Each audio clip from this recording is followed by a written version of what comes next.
नमस्कार दोस्तों, आप सभी का आपके अपने YouTube channel natural health tips इन हिंदी में आपका स्वागत है। दोस्तों, करवा चौथ का व्रत हिंदू सनातन पद्धति में सुहागिनों का महत्वपूर्ण त्योहार माना गया है। इस पर्व पर महिलाएं हाथों में मेहंदी रचाकर, चूड़ी पहन व 16 श्रृंगार कर यह व्रत सुहागिन महिलाएं अपने पति की दीर्घायु के लिए करती हैं। करवा चौथ का व्रत कार्तिक महीने में कृष्ण पक्ष की चतुर्थी को सुहागिन स्त्रियों द्वारा किया जाता है। यह व्रत हर विवाहित महिलाएं अपने रिवाजों के अनुसार रखती हैं और अपने जीवन साथी की अच्छी सेहत और अच्छी उम्र की प्रार्थना भगवान से करती हैं। जब भी कोई स्त्री करवा चौथ का व्रत करती है तो वह व्रत के दौरान कथा सुनती है। व्रत के दौरान कथा सुनने की प्रथा प्राचीन काल से चली आ रही है। इस व्रत की कथा जो स्त्रियों के द्वारा सुनी जाती है वह इस प्रकार है। बहुत समय पहले की बात है कि एक साहूकार के 7 बेटे और उनकी एक बहन करवा थी। सभी 7 भाई अपनी बहन से बहुत प्यार करते थे, यहाँ तक कि वे पहले उसे खाना खिलाते और बाद में स्वयं खाते थे।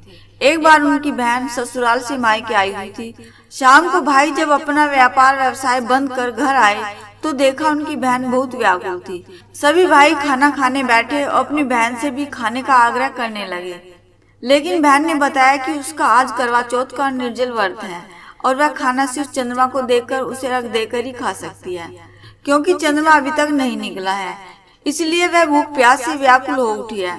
सबसे छोटे भाई को अपनी बहन की हालत देखी नहीं जाती और वह दूर पीपल पेड़ पर एक दीपक जलाकर छलनी की ओट में रख देता है। दूर से देखने पर वह ऐसा प्रतीत होता है जैसे चतुर्थी का चांद उदित हो रहा है। इसके बाद भाई अपनी बहन को बताता है कि चांद निकल आया है, तुम उसे अर्घ देने के बाद भोजन कर सकती हो। बहन खुशी के मारे सीढ़ियों पर चढ़कर चांद को देखती है, उसे अर्घ देकर खाना खाने बैठ जाती है। वह पहला टुकड़ा मुंह में डालती है तो उसे छींक आ जाती है, दूसरा टुकड़ा डालती है तो उसमें बाल निकल जाता है और जैसे ही तीसरा टुकड़ा मुंह में डालने की कोशिश करती है तो उसके पति की मृत्यु का समाचार उसे मिलता है। वह बौखला जाती है। उसकी भाभी उसे सच्चाई से अवगत कराती है कि उसके साथ ऐसा क्यों हुआ। करवा चौथ का व्रत गलत तरीके से टूटने के कारण देवता उससे नाराज हो गए हैं। सच्चाई जानने के बाद करवा निश्चय करती है कि वे अपने पति का अंतिम संस्कार नहीं होने देगी और अपने सतीत्व से उन्हें पूर्व जन्म दिलाकर रहेगी। वह पूरे 1 साल तक अपने पति के शव के पास बैठी रहती है, उसकी देखभाल करती है।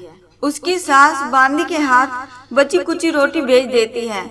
इस प्रकार उसे अपने पति की सेवा करते करते 1 साल हो गया।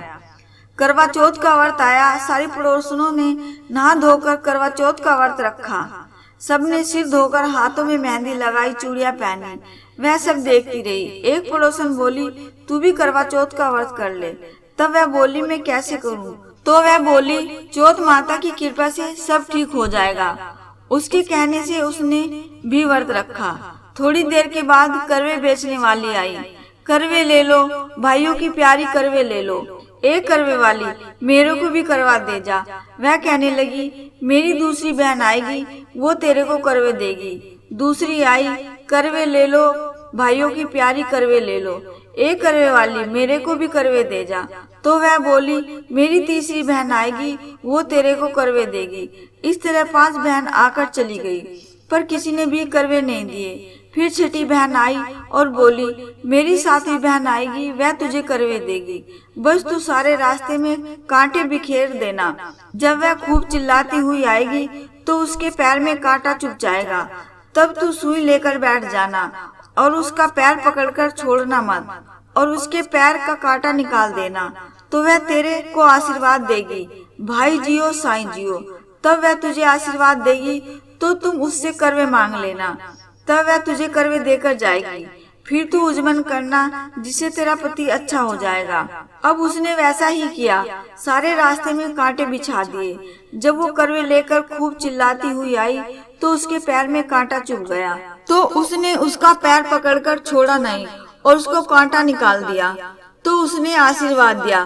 तब वह बोली, जब तूने मुझे आशीर्वाद दिया तो करवे भी देकर जा।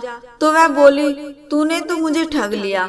यह कहकर उसने उसे करवे दिए। अब करवे लेकर उसने उजमन की तैयारी की। व्रत रखा।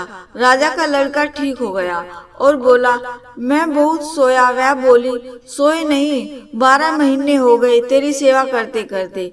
फिर उसने चौथ माता का उजमन अच्छी तरह से किया। अब उसने चौथ माता की कहानी सुनी और उजमन करा। अब वह दोनों चौपड़ खेलने लग गए। इतने में उसकी बांदी तेल की पली और गुड़ की डली लेकर आई। दोनों को खेलते देख सासू से जाकर बोली, महलों में खूब रौनक है, तेरी बहू चौपड़ सार खेल रही है।